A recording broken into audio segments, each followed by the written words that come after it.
പക്ഷെ വരികളൊക്കെ അതിലേതോ മൗനം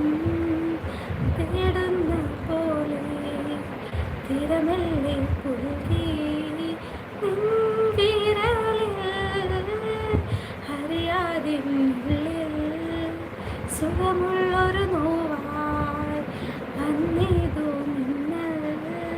വേരോടി പതിയെ പതിയെ ചെല്ലക്കാറ്റിൻ